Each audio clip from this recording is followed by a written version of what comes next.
Liam Payne. Sadly, we lost him a few days ago at the age of 31. Um, one of the forefront members of One Direction, and I think there could be some clues as to what exactly was going on through his head.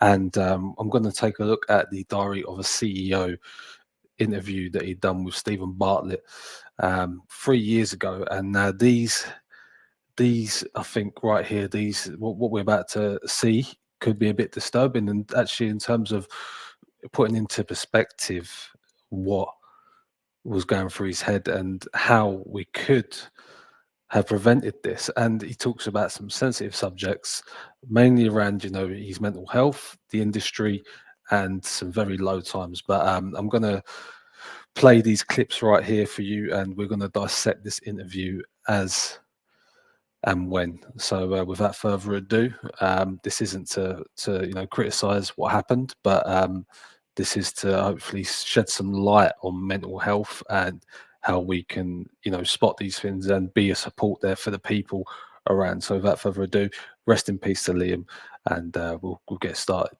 So this is Diary of a CEO. Liam opens up about his struggles. I wanted to ask your advice on is when it was announced, I had my little moment, 15 seconds, where like all of the press talk about you, your Twitter blows up, lots of attention. What advice would you give to me about dealing with this kind of noise? Because there's not many people on planet Earth that have dealt with noise like that, right? I think it's a really fine line between getting too wrapped up in what's going on and not being wrapped up enough in it, if you know what I mean. Really? But I think the things that hurt you the most because they're honest. So when someone says something if they hurt you, then it hurt you a lot, then there's some truth in it because it hurt you. If it's ridiculous, you just go, oh, that was funny, as if they said that, you know what I mean? Really? So I think there's a fine line to tread with it. And I've gone through eras where I was such like a little clapback, attitude-driven youth. Responding. Where as soon as someone would say something, I'd be like, right, well then let's go at you. And then I was a bit mean and nasty at points, actually. It was a bit bad. But when you're a teen growing up in it and people are like basically bullying you and they get paid for it, it's like, that's a bit outrageous. So I'm going to have my say. Who's got the biggest mountain? You know what I mean? But then it's like, someone said to me over time, it's like, if someone says something about me in the press in this country and then I say something about them, it ends up on E! News and then they've made America. I didn't get anywhere. So it's like, don't bring people up to your level if you don't think unless you absolutely have to. And one thing I would say, don't lose your phone doing this. Notes. If someone pisses you off, write a note about it as if you were writing them a letter and then let it go. Just don't send it. And then it gets all your, what you would tweet out, but you don't say it. That was the best thing I ever did.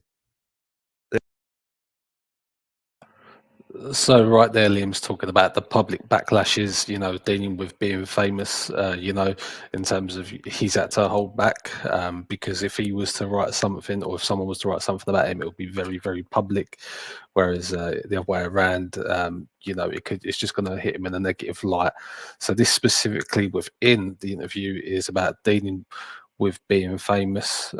There are a few areas of subjects which we can touch upon within this video, and I could skim over the relationship status in this topic. He speaks about how he was actually recently single. Now this is in regards to the woman who has currently just put in the cease and desist.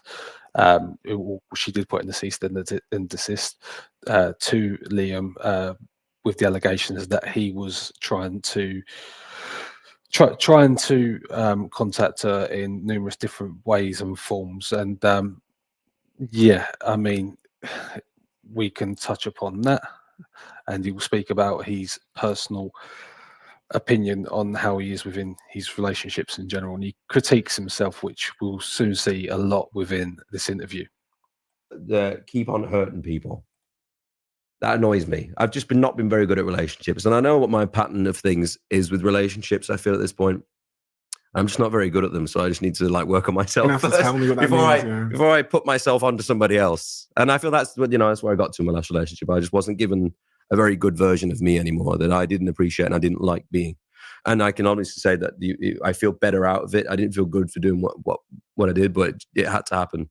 I mean, I know that's the corniest way of saying it was the best for both of us. Like, whatever, cool, nice story, bro.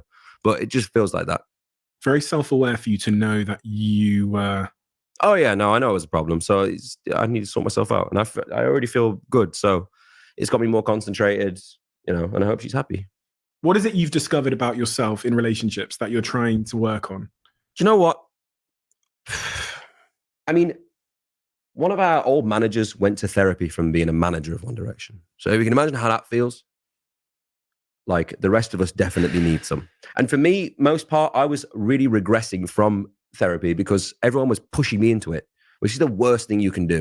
Like, it's almost like becoming sober, for instance. You have to want to be sober to start with, not people taking your toys away and you going, oh my God. So it kind of felt like that. Whereas this time, I kind of threw myself into it, even though I... Very true with what he's saying there in terms of, if in terms of specifically, if you want help, you got to kind of throw yourself into it, in terms of help, which he did sought after at this point in time 3 years ago. So we're talking 2021, and 3 years later we're reporting on his untimely death, and which is sad to see and sad to hear. One thing that I would comment on, is that he's saying that even the people who worked for One Direction, the management had to go to therapy. So imagine what it's like for these guys. And there's been a lot of talks since, or there's been some talk, Sharon Osbourne commenting, saying, we failed him as an industry, in regards to Liam Payne and really the pressure that they put on them as an industry, in terms of the guys, in terms of, Liam was 14 when he got pushed into this spotlight, which is basically an ongoing theme within this interview, is that they pushed him into it too much, a lot of pressure. And if the management needs therapy, then the guys within the band for sure need therapy. And it's sad to see, there wasn't that support there clearly for them, but we'll continue on. I didn't really want to inside. I threw myself into it, made my own choices. And I think for me, my life's been so controlled to a point. Day sheets, security guards, anything. And it's all everybody else is dictating puppet master crap over the top of your life.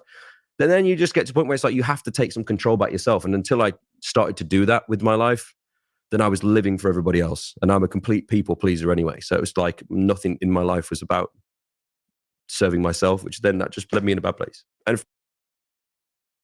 self-care is very important.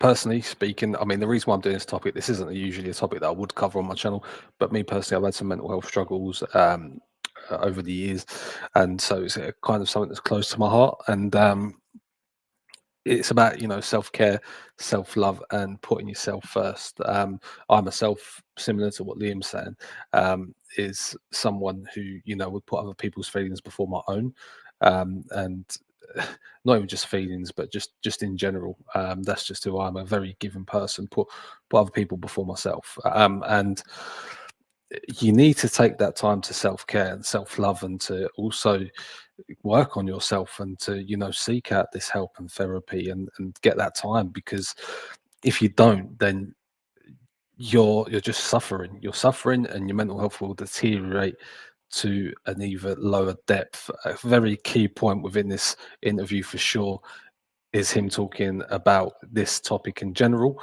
in terms of, you got to take time for self-care and self-love, because he wasn't doing that. And I think that could also lead to his ultimate demise, or what did lead to his ultimate demise was lack of that. We'll continue on.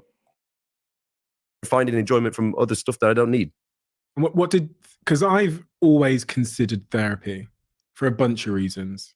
And the thing is, it's still such like a taboo kind of phrase and thing. And I get it. I do get it. I was on the phone to Louis from my band talking about it today. And it's like, there was one moment last week. And I mean, my manager's my best friend. He's been saying to me for a long time, you'll have that one awakening in the middle of it where you'll think about stuff. And I hate words like awakening. And I hate this like Hollywood perception of like reflective work. What the fuck is that? You know what I mean? But I get it. Yeah. But at the same point, I'm like, I don't know. You keep it for you, but it's like I had this one moment that I found, and I was like, oh my God, that's just unlocked so many truths about me. And it was so insignificant. something that happened when I was younger. And it was to me, it was like a family joke. But now I'm like, oh my God, I've been living my whole life as that character. And yeah, wild. You'll love it. Scary.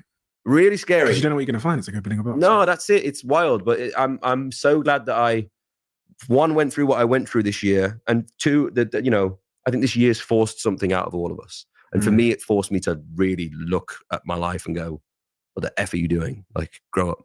And that was the point. And I'm still trying to work on that. But did you regressed from therapy? Yeah, I always turned away from it. And I was always like, oh, I don't need therapy. I'll sort myself out. Your own worst enemy at that point. He said it clear as day.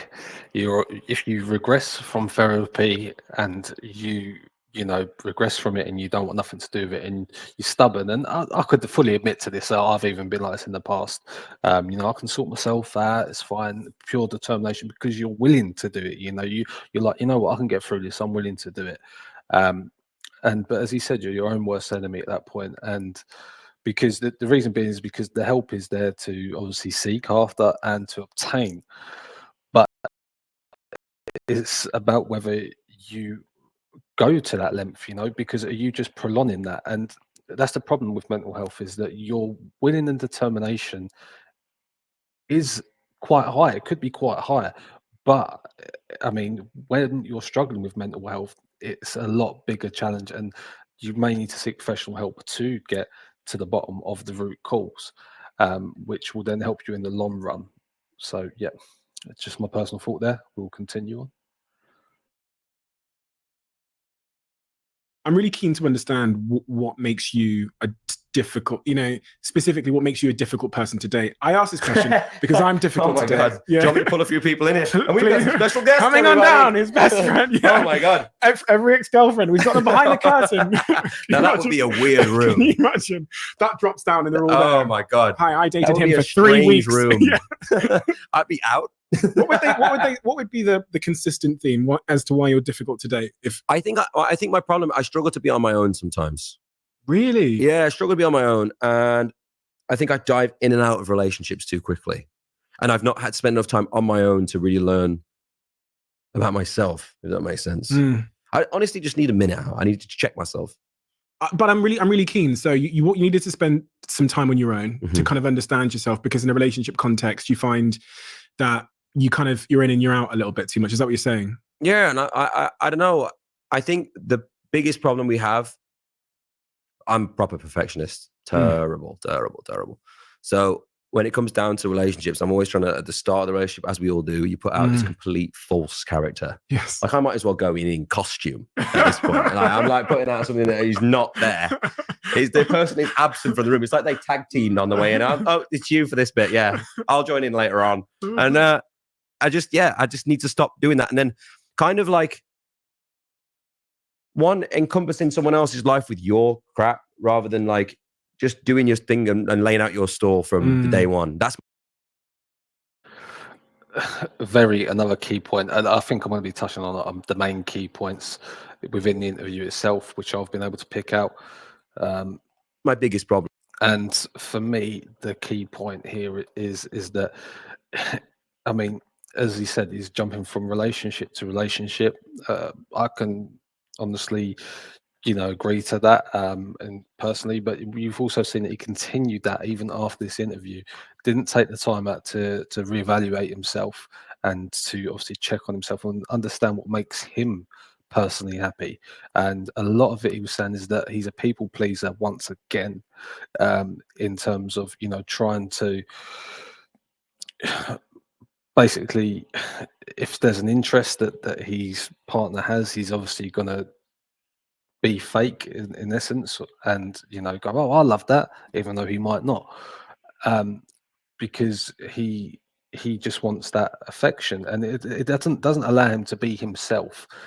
Maybe I think that is the root cause, or part of it, essentially, is that he wasn't able to be himself within the public eye.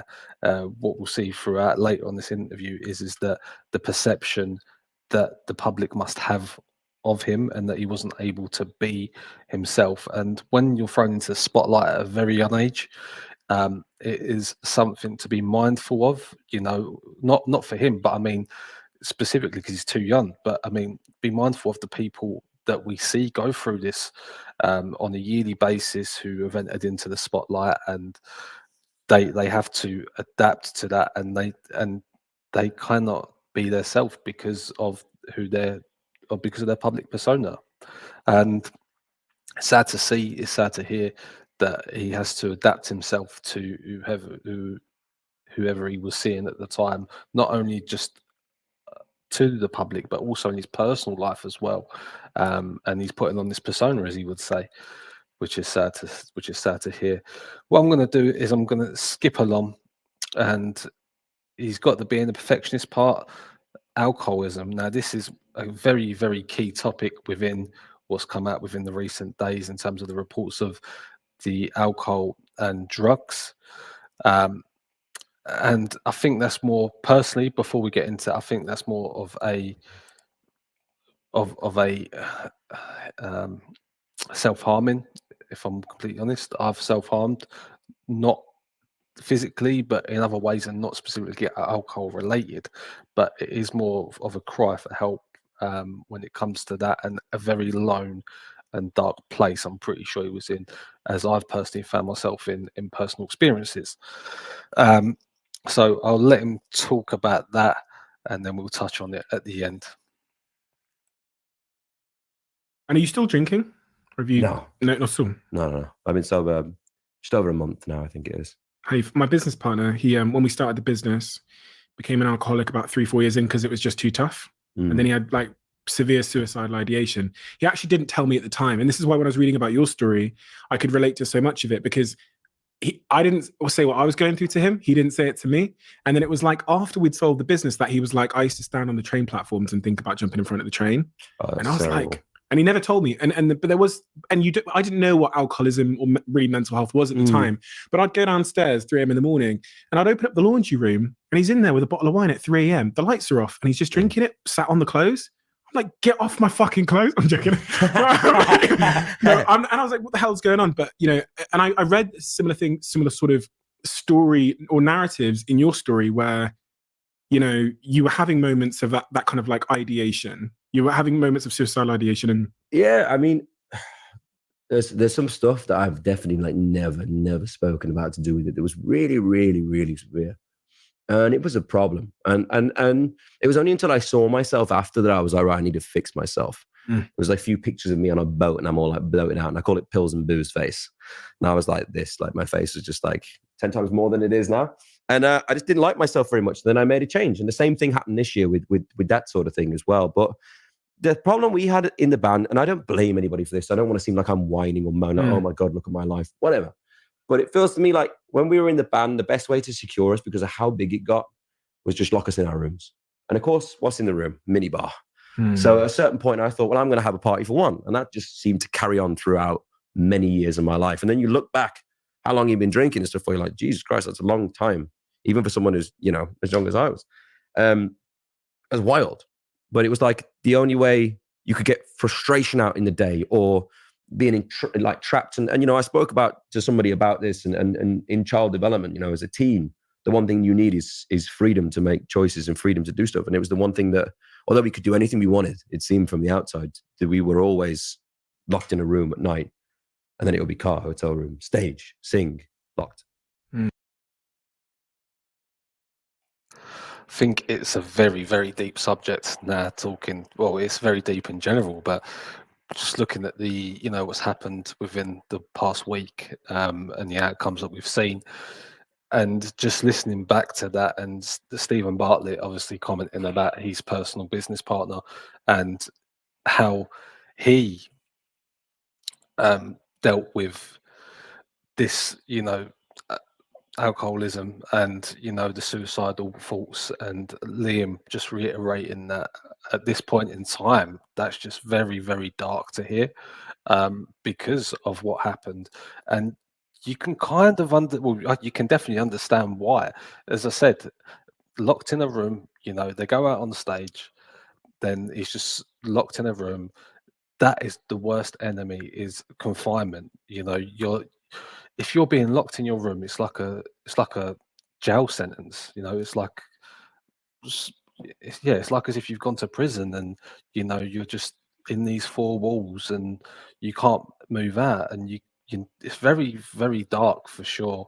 And in the deep state of depression, that's what I done. I locked myself in four walls and just let the world go by. Let the world go by. Mm, his circumstances were slightly different, where he was ordered to, but then that kind of drove him insane to the point where he, had a cheeky little drink, and then as time goes by, he was like, oh, this is a bit of a problem, and you don't realize, and I've been in the situation with other things that I won't really talk about on here specifically, but it starts off light, and then as it progresses, and then it gets to a point where you go, oh my God, look what's happened. What's happened. So it slowly creeps in on you, and I can definitely understand where he's coming from with this.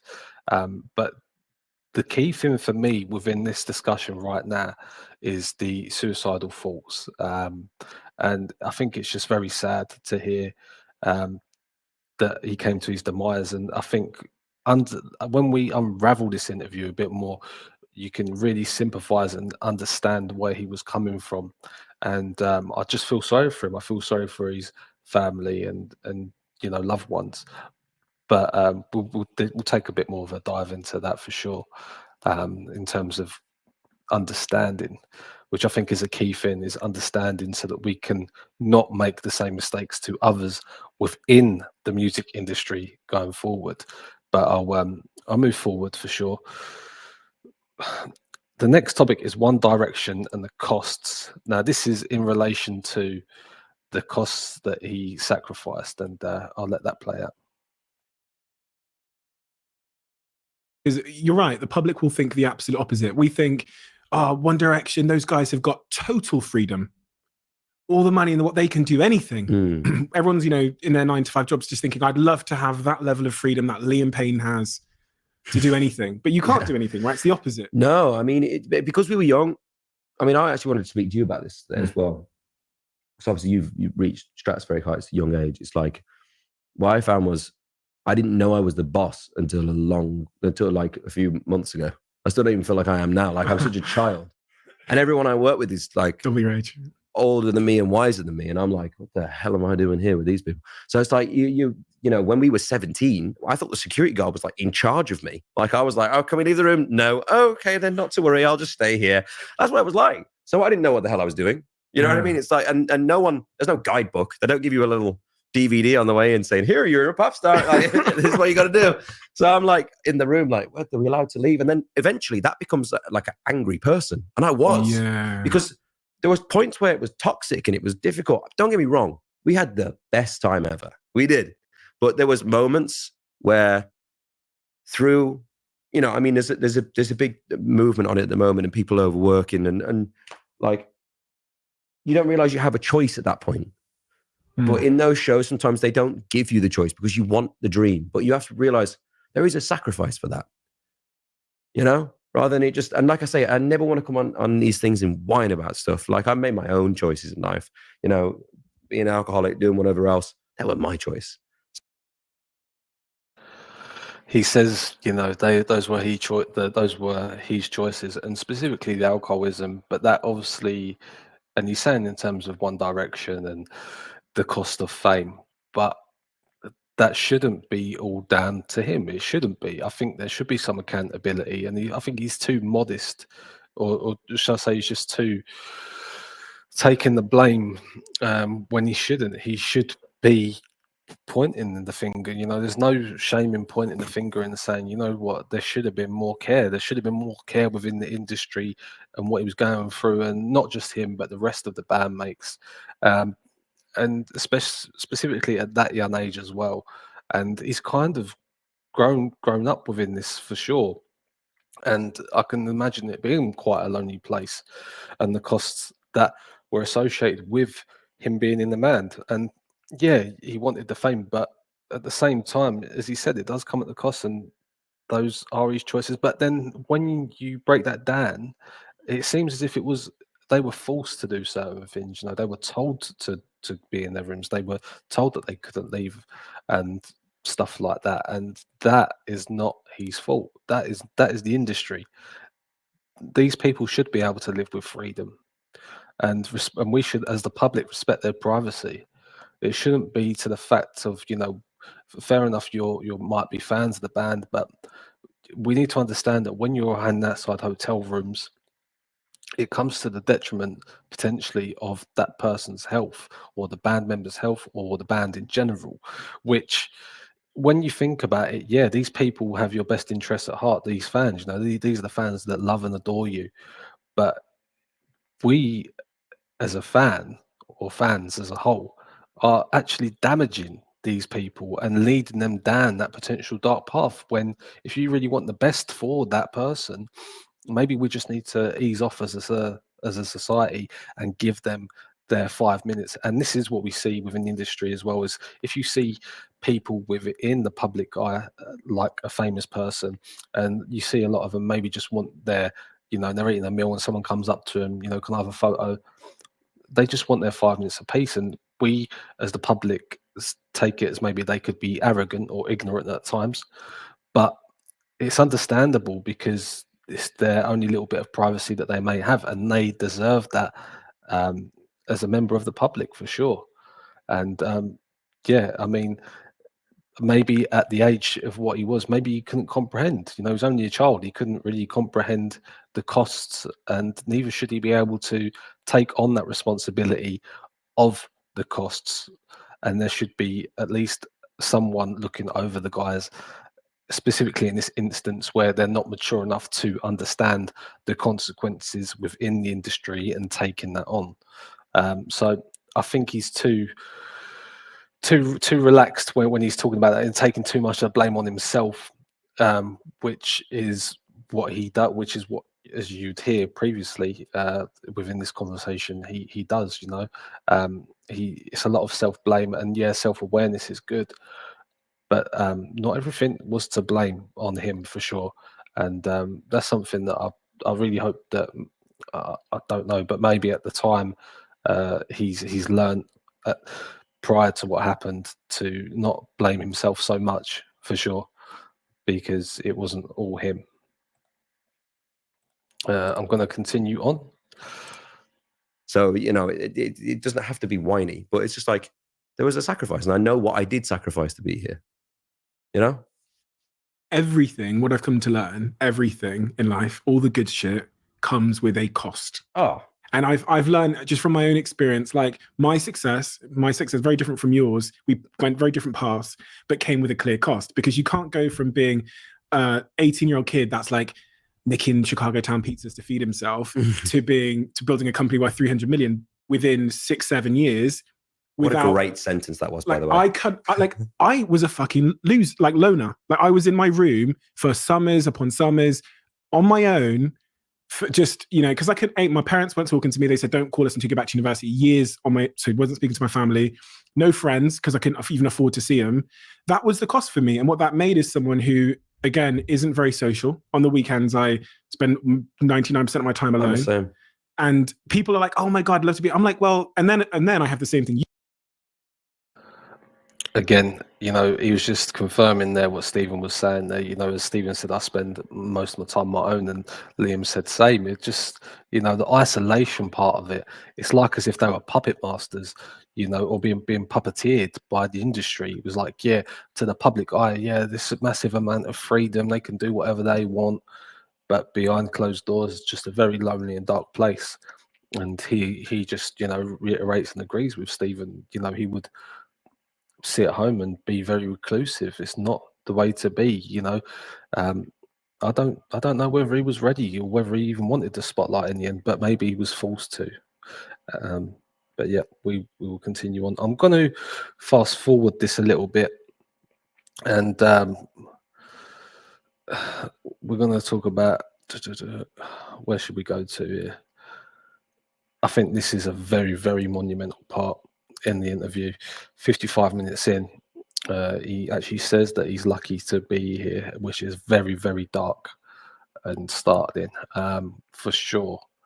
considering what's happened. And I suppose we can just get the thoughts from himself. I'm so glad this interview happened because we get the insight, and it gives us some more clarity. Not that we need it, but to help others for sure. And I don't want his legacy to be tarnished. If anything, I only hope what's happened can help others not go through the same situation in future. But yeah, we'll continue on. Said there's something, you know, in the previous answer that you've said online, which is that you're lucky to be here. One of the most moving things I've ever seen, which honestly disturbed me and has stayed with me my entire life, was that Avicii documentary. And the way that his management were pushing him, and he had social anxiety, and oh God, it just haunts me. You know what, with those things, I mean, I've spoken to managers who've lost people and different, and you know, I've definitely put strain on a lot of people in my life in the past. You see, it makes me like makes me a different person. I don't like talking about it. You know, I think it's hard. It's just as hard for the team around you at points as it is for you, because we didn't all know how the hell we got here. Everyone's kind of looking around like, we don't really know how the hell we got here. So where's the next move? And there's always someone who will pull you through. I've been very, very fortunate now with the people that I had to pull me through my bits. And it's, you know, and that's why I say this care system is so important, right? Music is the lifeblood of a lot of our things. It's the background to our movie scenes when we're sat in the back of the car looking longfully out the window. But then we don't want to look after the thing that's kind of feeding us that much. You know what I mean? So I think for artists, in the sense, they do need that. I feel that it doesn't need to get lost in translation in other things. It genuinely needs to be a care system. But then everyone's over therapy these days in that sense anyway. But it's like, if you want it, it should be available. Very true. If they want it, it should be available. And I think what he's saying there is the lack of care within the industry, as I've previously said. So yeah, continue on. You know, is there a moment where you look back and say that was the lowest moment for me? That was the pivotal moment. I had a few of them. I was worried how far my rock bottom was going to be. Where's rock bottom for me? And you would never have seen it. I'm very good at hiding it. No one would have ever seen it. Where is my rock bottom? He at that time didn't even know where his rock bottom is, and again, very startling. And he says about hiding it. I think that's something which you'll see a lot of within mental health. Me specifically, I can speak on it.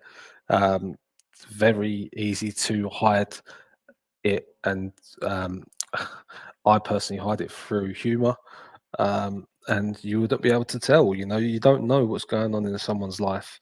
And the comments that you may make, you know, people might put on this hard shell, or, you know, act as if they're just joking about, or, you know, everything's a joke, and you don't know what's going on. And not to get too deep, but it just goes to show, you know, he was in such a dark place, he didn't even know the lowest that he will go.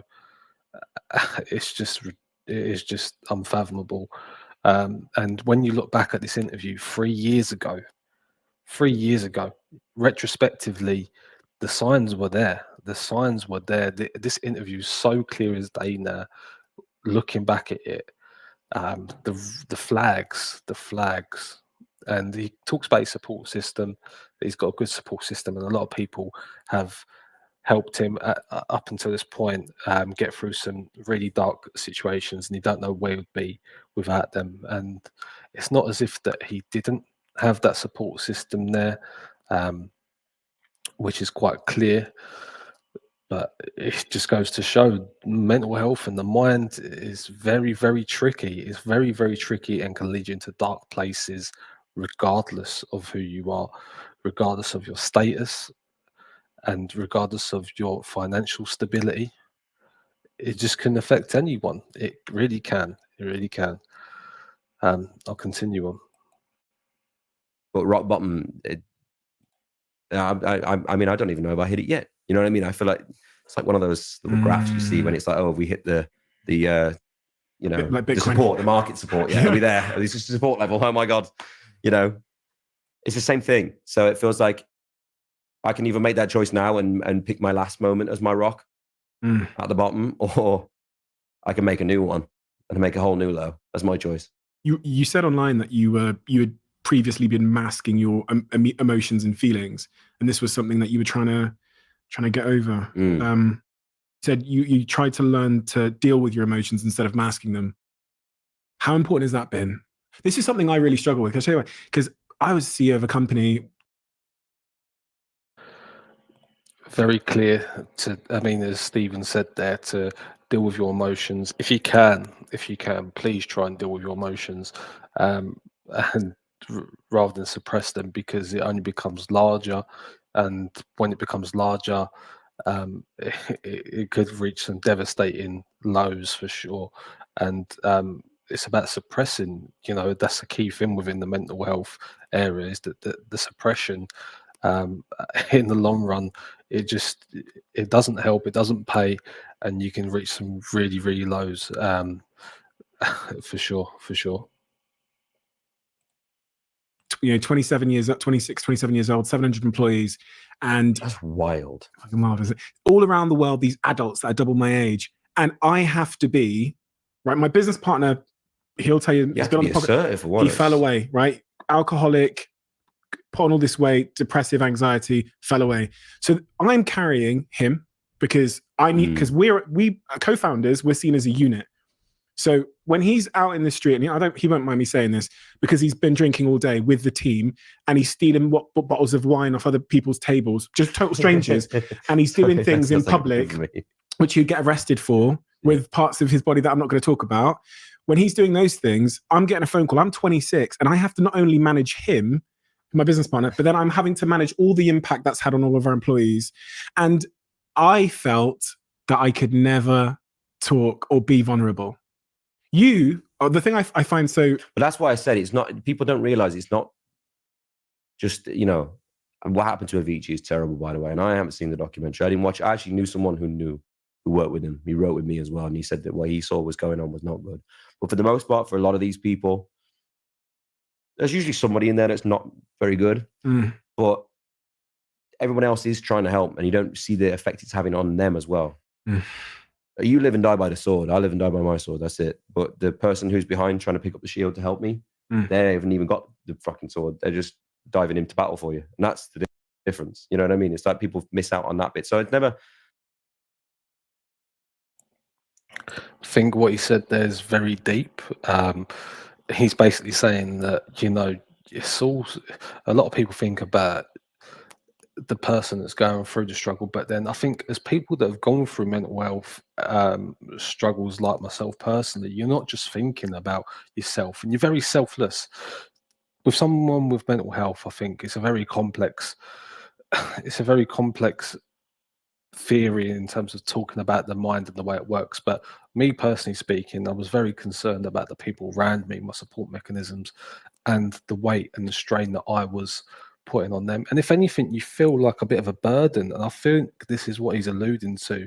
I could be reading into this a bit too much, but I think he's alluding to that, you look at that person and you look at what they're going through, but you don't see the effects it has on the others. Where as someone with the mental health, who has gone through mental health issues in the past, I think your mind is so overloaded that you think about the burden that you are on these people, when even though them loved ones just may want to see you better, in a better place, at that point in time you don't think like that.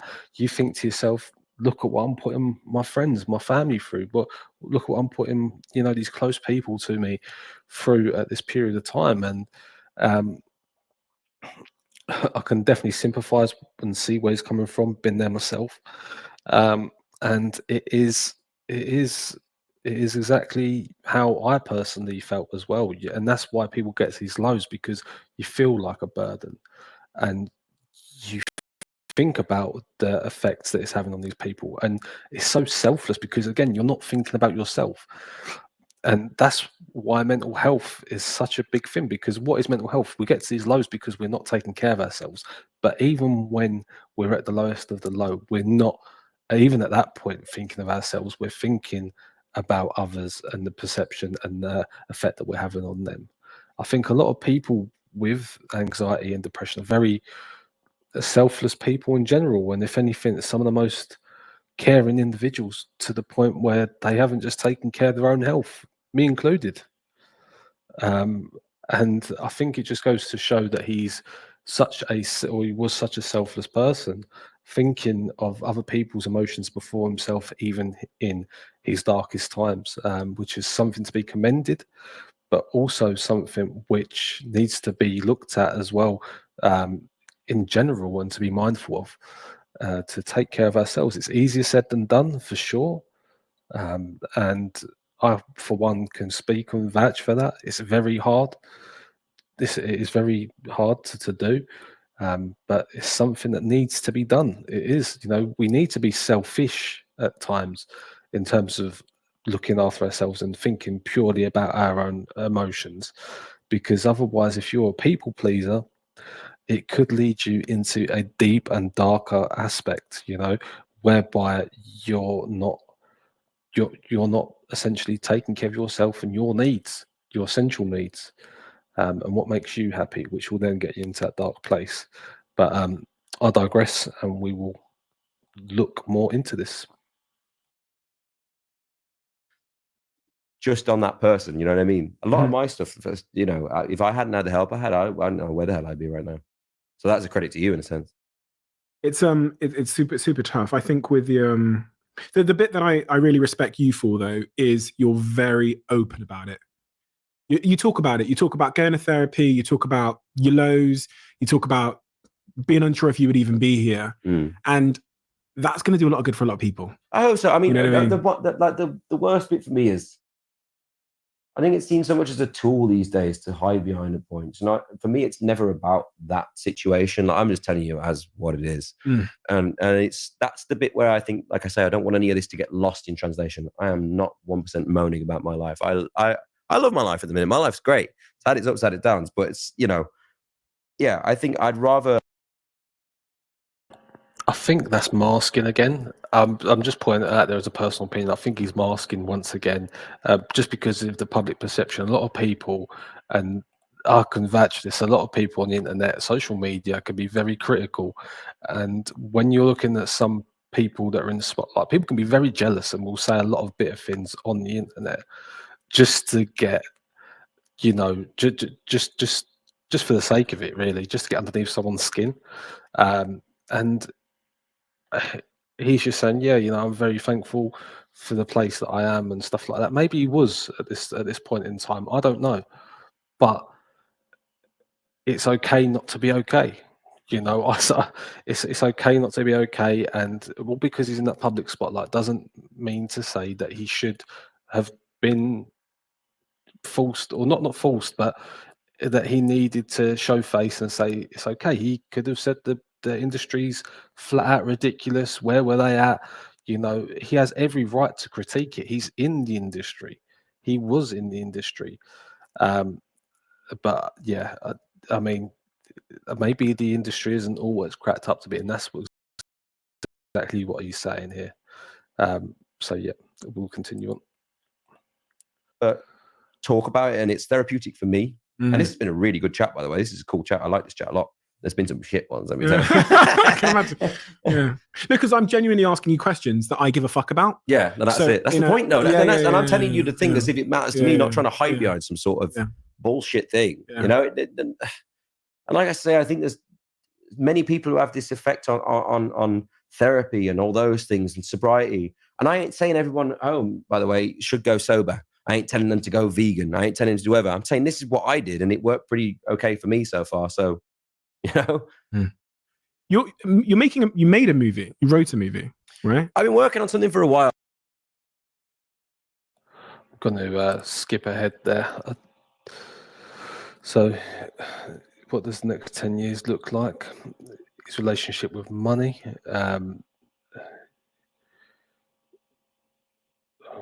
What we don't know about you.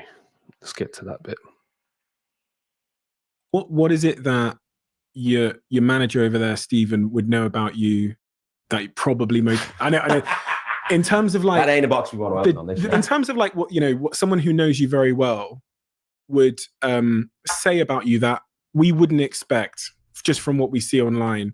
You talk a lot about this wearing this mask and you're wearing a disguise, even in your relationships. I'm really trying to understand, because we've been here maybe now for 2 hours, whatever. And as time goes on and on and on, you get to know someone a bit better. You know, and like my barrier goes down a bit, yours goes down a bit, we get more comfortable. And I'm like, who is that person behind there that people don't know? Because I don't know. I mean, I think in certain part for me, having to translate it from music is difficult. And I am opinionated to an extent. Sometimes they can get me in trouble with some shit, and I hate that. That really does annoy me, because it's like everyone's entitled to say what they want to say about something, right? You can disagree on, whatever. Yeah. But I think for me, I hide behind humor a lot. I make everything I can funny, and then that will leave it to not be as offensive. Oh, okay. Exactly the same as what I said. Humor, I think it's even widely reported that a lot of comedians suffer from mental health, and these are the funniest people that you'd go and pay money to go and see. But behind the closed doors, Robin Williams, for instance, you don't know what's going on in people's heads. You don't know what state of mind they're in, and it could just be a mask. So check on your friends, check on those people that you just think are funny and in your life, and just say, "You okay? You okay?" Interesting. I really want to get an idea of, when you look towards the future professionally, what is the positioning that Liam Payne is hoping for? I guess, from what you've described for Bear, you just want to be doing things you enjoy. Yeah, I think so. And I think that's, there's been a slow road up to that point, and it's just doing things for the right reasons. I mean, we're in a beautiful age right now. You are your own press, which is actually great for artists if we learn to do it the right way. This whole thing I used to hate was going on and off talk shows, going on and off and doing this, doing everything else that seemed to be for everybody else. And it was promoting your record, but then the record bites and you get nothing out of it. And it's like everybody else got their 5 minutes, but the record just didn't do what it wanted. Yeah. So it's like, I want to experiment with the way I promo my records, to make sure that the record is taken before I go and halfway around the world going, oh, look, listen to this great song. And then no one hears it. Oh, great. That worked well. You know what I mean? But it's like almost, I think the music industry, and listen up, people, I think the music industry is in a place where people need to throw out the old, marketing format for these things. And it's almost like when you see companies that try and do TikToks, don't do it like that, because we can see right through what you're doing. You've made a TikTok and we're supposed to laugh, but it's not funny. And it's the same for the music industry. It's like, there's a new way that people are promoting things now. I don't know whether he's already, I think I might have missed this out, but there is a bit where he said that sometimes he hasn't, I know for well in this interview, because I've already watched it prior to this, but I know for certain he says something along the lines of that sometimes he just forgets, when he was on his alcohol binge or drug binge at the time. And I just wanted to touch upon that, because I don't know exactly whereabouts it is within this point of the interview, but that strikes me for sure, because when all this has unfolded, I wonder if he knew what he was actually doing.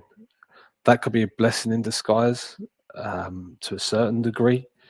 I hope he didn't feel no pain. Maybe he was in a whole different world. Because I swear he says in this interview that sometimes he would just wake up next day and he don't know what's happened, and he thinks he's in some virtual reality.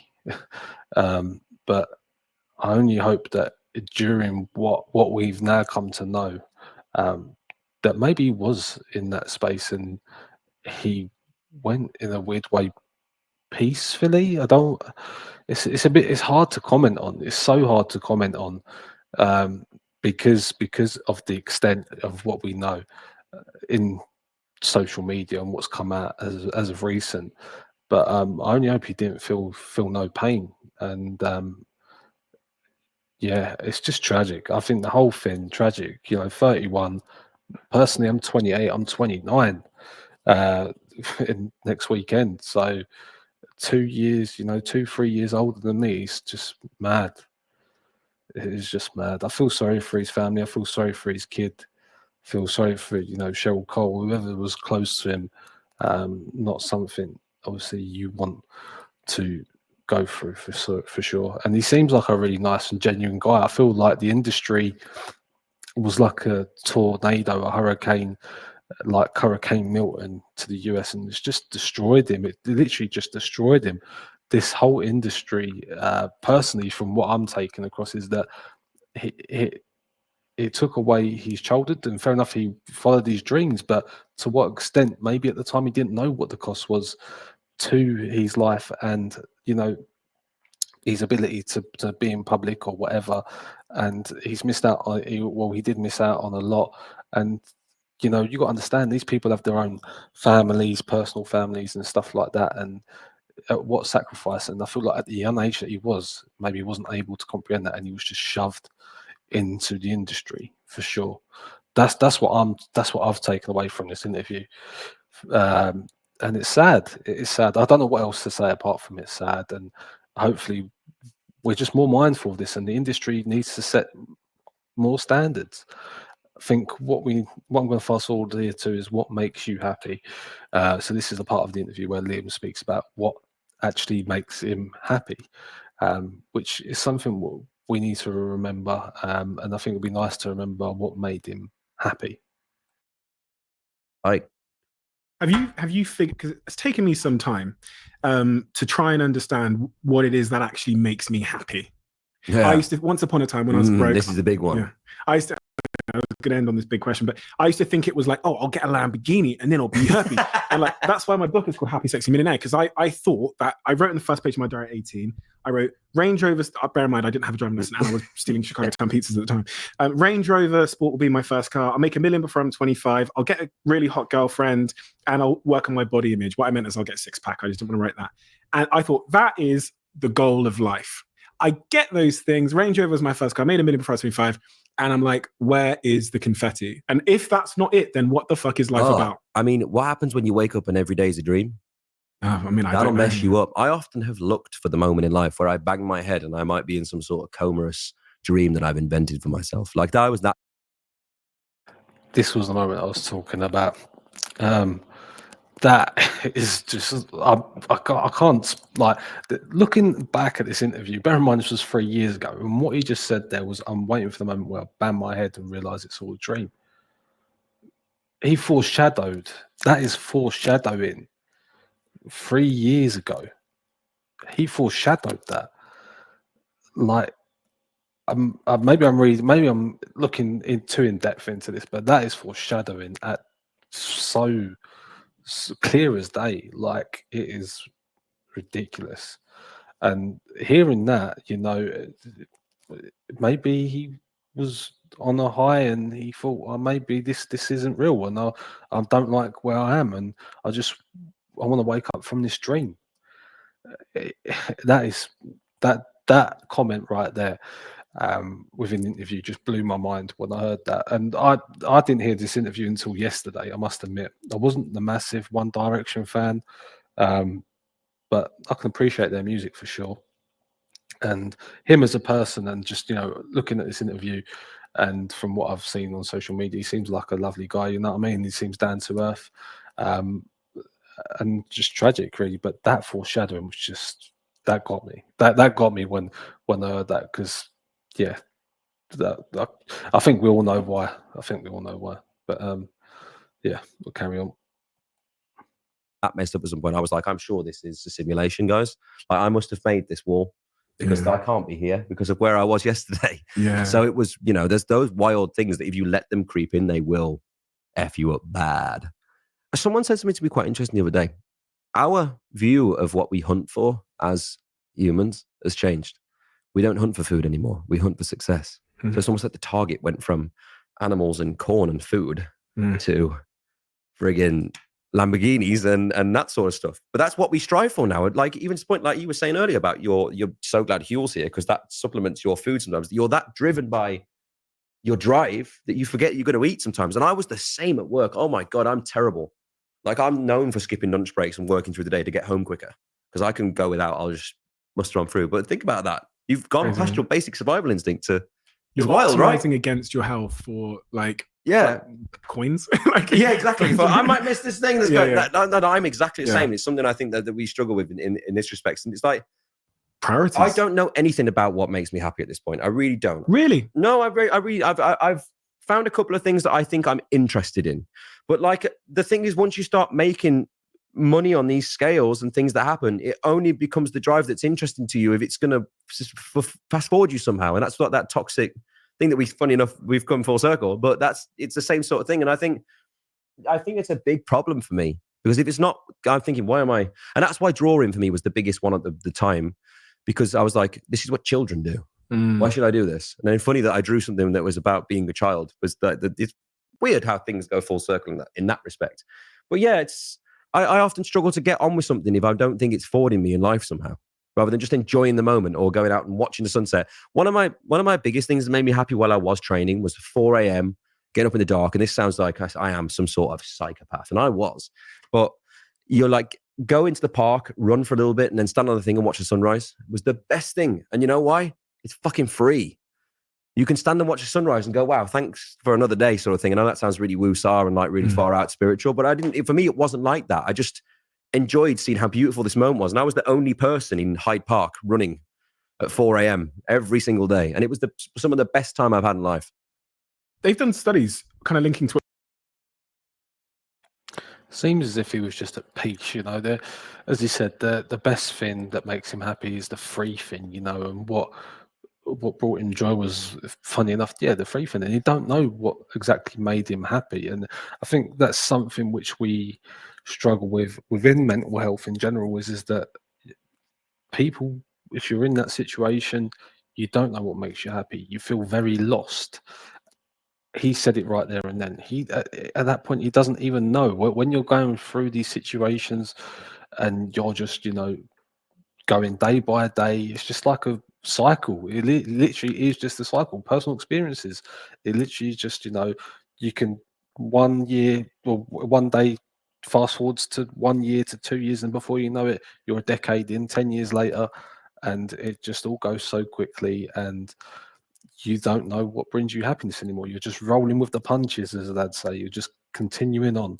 And the thing that gave him joy was the most simplest thing, not the money, not the fame, being at peace, running and just enjoying life. Such a key takeaway for anyone that is at that deep, deep level in there. You could be listening to me right now. Such a takeaway is you don't compare yourself to others. You may think, oh, they got the money, they got the fame. Why can't I be like these? But even the rich and famous just want peace, just want the free things in life. And it's something that we're blessed to have, is to wake up every day and, just have that to ourselves, whether that be running, whether that be something that finds you peace, whether that be yoga, spiritual stuff, whatever it may be. It's the free things in life and the fact that we're living and breathing, for sure. So yeah, I'll continue on. what you're saying there, where if they give someone a game, and I wrote about this a little bit in my book, if they give someone a game that they enjoy, people will do it, blah, blah, blah, and they'll have high motivation to do it. If you then pay the same person to do the same game, their motivation will decrease. No, I have a big problem with this. So you can love doing something, and then the minute the reward starts to become extrinsic, which is external, which is money, your motivation decreases. And this is why it's very, very important. Even for me with this podcast, I started it because I love doing it, love meeting people. When it starts becoming a commercial thing, it moves into being a job. And then the science says my motivation will decrease. So it's interesting though, because you talked about your drawing. You started drawing because it was and then it becomes this, and it becomes an NFT, and then it becomes a business. And then it gets hard to do. And then you're like, oh my God, I don't want to do this anymore. I'm here again. Yeah, exactly. Yeah. Exactly. You said you've not figured out what makes you happy. Definitely not yet, no. Ask me in a few years. And I think, I mean, so what's my conclusive point been for what makes me happy? Professionally, it's super clear for me now. Having and these are keywords, so a worthwhile challenge that I'm doing with people that I love. And I've come up with that based on a ton of things. Some of the things that you've said fit perfectly into it. When you look at Tyson Fury when he's not in the gym, depressed. When you look at gold Olympians, whether they win or lose at the Olympics, they get depression. because they've reached the mountaintop and there's nothing else to strive for. And so when I was going through my notes, I was thinking the day that someone offered me 50 odd million to buy my business was one of the worst days of my life. And Gary Vaynerchuk, I know you're doing some stuff with him. He says the same thing. When I spoke to him on the podcast, he was like, the day when I buy the New York Jets will be the worst day of my life. He was like, I hope it happens on my deathbed, because not having something to strive for. And this has been a big struggle of mine for many You lose years. orientation, right? When you're training for the Olympics, we're going this way. This is our purpose in life. When the Olympics is over, you ain't got no fucking direction. You're like, well, I mean, look at this. I'm talking about direction. That whole thing for me and that mountain for me was 1D. And music after that, like I said, you're never going to keep up with what we did. Like we sold so many records and we broke so many records. We did so many things. You know, I mean, we were in stadiums every day, 94,000 people every day. Like I used to break into Wembley Stadium on the nighttime because it was fun and I was smashed. And I thought, these people aren't going to recognize me. I've broken into every major stadium in America, honestly. And then people used to chase us on these like police, like little squad bikes, being like, hey, sir, you're not supposed to be in here. And we'd run because it was like a game of tag. I swear to God. There was this one time we opened up a door and found a Zamboni, you know, the thing that squashes the ice. And we accidentally emptied the 2 ton of water on the floor. Like I don't know. I might have to pay for that now. I said it. So once you reach that height, I suppose one of the reasons I struggled the most out of it is because you're never really going to reach that height again. And then it's almost like limbo. And also not knowing whether or not we're going to come back. Are we going to come back? Everyone's asking. And it feels like pressure to come back. It's almost like your parents going, when's baby 2 coming? You know what I mean? It's like, oh my God, now we got to have another one. So that's wild to me. And having to deal with that at a young age, I was always going to mess it up somewhere, is what I would say about myself. Because that's, like he says, the worst day ever.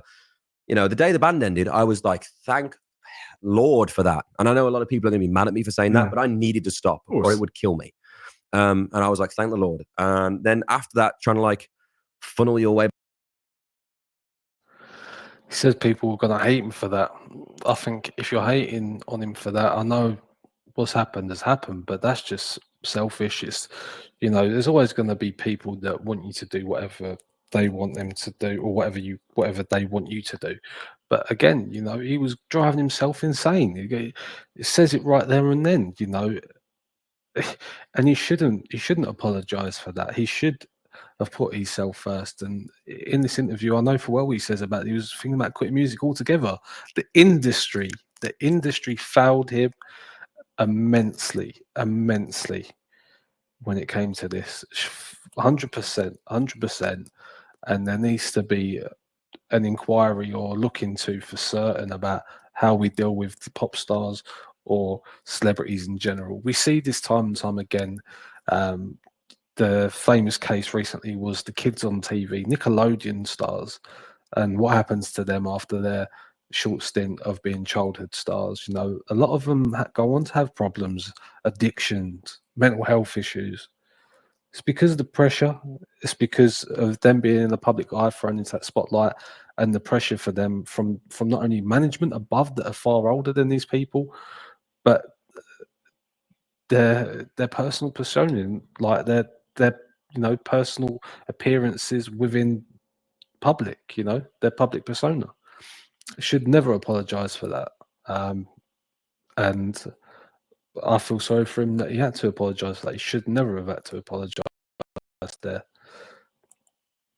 Back into society, be like, hey guys, I'm still here, turning up at Tesco's in a Lamborghini like an idiot, you know.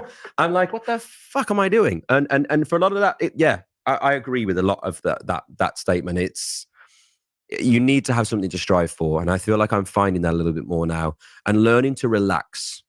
Yeah, you've talked a lot about this. Learning to relax, learning to just be, you know, a lot of people go, be part of the moment, man, be in the moment. And like, I'm like, this is bullshit, but it's true. If you can just sit, you know, and enjoy something for what it is for 5 minutes. You tried meditation? My ex, Cheryl, is very big on meditation. She sent me one the other day and I got told off for not doing it again. Meditation gets me in trouble these days. No, I need to, I did a couple of things in meditation with my old personal training that were quite good, but my mind's so fucking busy. I can't shut it up. Like the moment I'm trying to not think about something, I'm like, oh yeah, but what about if we just did this? Doing the online shows, because we were one of the first people to really like pioneer with the company, the thing through that. And my team were massive behind that. But it was almost like making a TV show every week with new songs and songs that I hadn't sang since whatever, songs I'd never heard before. And I just would turn up and do it. And we did really, really well. And I loved that. I don't know. I think I've had many, many, many jobs. I've got like a laundry list to the point where when the census came, I didn't know what the hell to write. I didn't want to write performer because I think it just sounds like such a bodge off job of like, it doesn't encapsulate anything that I actually do. I mean, we design clothes for Hugo, underwear modeling, loads of stuff. So, do you think maybe you just need a really big, fucking scary, terrifying goal that you really care about? Well, I mean, someone did ask me to go and do Everest at one point, and I was like, I don't know. I might die on that one. Does that not make you a little bit like, right, now we've got something to aim for, get in the gym? Yeah, I mean, in a way, there's something I'm cooking up in my brain. I'm not gonna talk about it here in case it does come off, but I'm cooking something up at the moment. It's very gym orientated, and I'm definitely going to give it a big go. Some things piss me off. Interesting. And I thought I just had to do it. I think the one thing I say about success and about these things, if I'm honest about happiness, I think it's learning to have respect for yourself. I mean, there's a lot of things people say about don't base yourself on others and never look at other people in that way, which I actually think you need to throw out the window. Because when I was like, it's almost weird, I learned it from my character design. When I was designing characters, I didn't start from nowhere. And how I learned to design characters was like, how do you make a dragon if you've never seen one? How do you know what a dragon is? Anyone? So they mix it with exactly, this is funny. So they mixed it with a lion, mixed with a snake, mixed with a crocodile, mixed with a dinosaur. Because they're the ones that we have. So they base them off of stuff. So I look at people who are my heroes and I think, what is it that I love about them that I don't think I possess yet? And then that's how you know you can respect yourself. And I think that's the most important thing for me is if I get up in the morning, I respect myself. I go to bed on nighttime, I respect myself. I'm happy.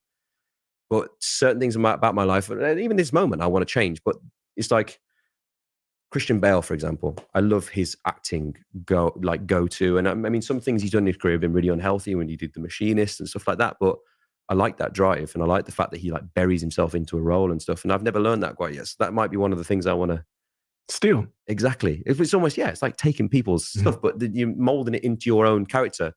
We were talking today about avatars, which is obviously a huge market at the moment. People spend so much time on their avatars, on their games when they start something. But in life, you are your avatar. You can do whatever you want. And it's like if you're making your avatar and you've got to go and do 10 free kicks to earn the next Ronaldo boot, you're like, oh, I'll get in there and do them. The moment someone asks you to do something in life to earn something, you're like, oh, I don't want to do it. But it's like, that's what I was trying to think how we explain that to kids. But that's the most basic analogy I can come up with, you know?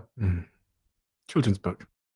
Children's book. I had an idea for a children's book, actually, but we didn't finish it. That's a lot of the things in my... Look at he's smiling at me. Well, Liam, we've talked about so much today. So much inspiration. And, you know, a lot of the questions I ask are based on... So. It's an amazing conversation. And I really, really respect and appreciate your willingness to be open and honest about all these things because you're helping so many people, you don't even realize it. I do hope so. You know, and I think you're just a tremendously inspirational guy. You're, you know, an incredible entrepreneur, which I don't think people have fully appreciated yet because you've not sort of disclosed all of the investments and businesses you're involved in. But I think that's certainly coming. I think we might have a bit of a European Ashton Kutcher on our hands, if I say so myself. But yeah, thank you, mate. Honestly, you know, you've been through what is a unique, just tremendously unique experience over the last decade. Nobody can understand it other than probably the boys you did it with. And from that, you know, there's ups, there's downs, but this is life, right? And you sharing it has brought tremendous value for me. So I know it will definitely bring huge value for our audience. So I just want to say thank you. No, honestly, this has been one of the best chats I've had in a long time. Thank you. It means a lot. And I'm excited to see what you bring to the table on Dragon's Den. I can't wait to watch it. Oh, I'm buzzing. Maybe you can come in with some of your ideas there. I know, I'll come and pitch something. Can you imagine? You should be a dragon monster. I was actually maybe I'll come in disguise. We'll do 1 week where I'll like ant and deck the shit out of you, and I'll just come on and be like, right, I've got this idea for swimming pools on roofs. Would you ever be a dragon?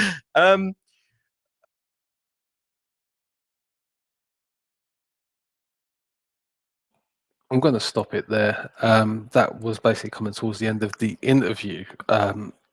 I think, you know, in that last topic there, he was just talking about taking the best bits of, you know, we literally said taking the best bits of comparing people, you know, that you idolize and trying to copy that, but obviously not get the negative aspects from them as well, but just try to pick bits from people that you respect and idolize.